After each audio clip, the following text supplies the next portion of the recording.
Given the current state of our economy and the world economy, the innovation and improvements in productivity that come from education and training are really the only way to get ourselves out of the current economic situation that we are in. And President Obama recognizes that and has laid out an agenda for that. And the theme of your conference today, Reskilling of America, is right on target. There are really three things that we need.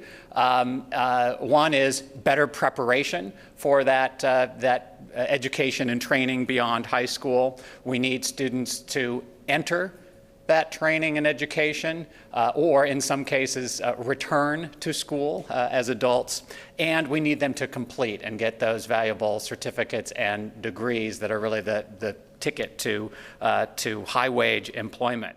And this needs to include the real thinking about preparation for college and career and technical education, and should incorporate the development that many of you have already done in terms of career pathways and programs of study on the career side, and linking those to the college preparation discussions that are going on in K-12 education in the states. School leadership and teacher recruitment and preparation, including incentive pay to get people into critical fields, STEM and technical fields, where we may need to pay more to get the teachers that we really need. And data systems and assessments that promote accountability and help us to see how we're doing, what's working, what's not, and how we can improve.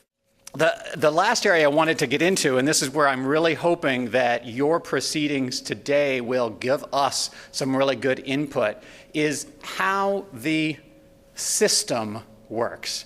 And there's lots of programs that relate to the goal. You've got the Title IV Higher Education Act programs that I described, the Perkins Act, Adult Ed, WIA, and other programs. And the question is, what's the best way to fit all of those pieces together? And Brian touched on this, so that from a student or potential student perspective, they get the advising and triage that they need.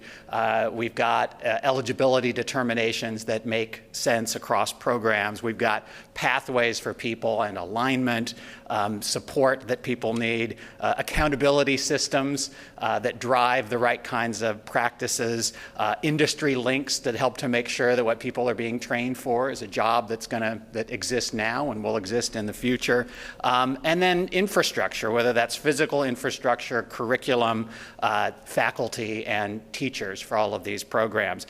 And your program for the day calls for reaching toward the end of the day specific recommendations, and we very much look forward to those specific recommendations for how we can do a better job of managing and linking the programs that we have to get much better outcomes on the ground.